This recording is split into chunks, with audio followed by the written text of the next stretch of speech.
Confucius and the Lost Ceremony.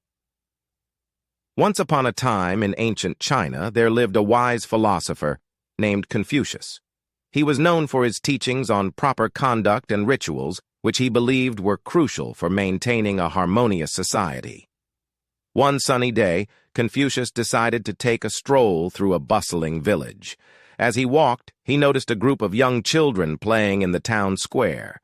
They were laughing, chasing each other, and having a grand time. But something seemed amiss to Confucius. He approached an elder from the village and asked, "Why do I not see any ceremonies or rituals being performed here?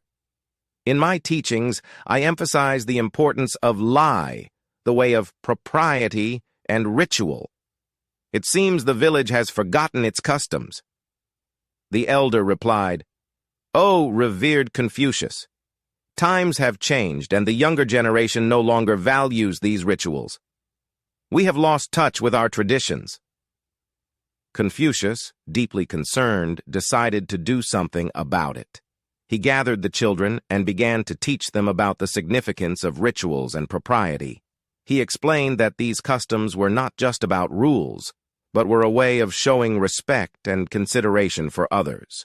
With great enthusiasm, Confucius and the children started planning a grand ceremony to be held in the village square. They designed colorful banners, practiced traditional dances, and prepared delicious food to be shared with everyone. As the day of the ceremony arrived, the entire village came together, young and old. The children, now well versed in the customs and rituals, led the event with confidence and grace. Confucius watched with a smile as the village embraced its traditions once again. The ceremony was a resounding success, and the village was filled with joy and a renewed sense of unity. Confucius knew that the teachings of lie were not just rules to be followed blindly, but a way to bring people together, create harmony, and pass down the wisdom of their ancestors. And so, thanks to Confucius and the children's dedication, the village rediscovered the lost ceremony, ensuring that the valuable traditions of lie continued to thrive for generations to come.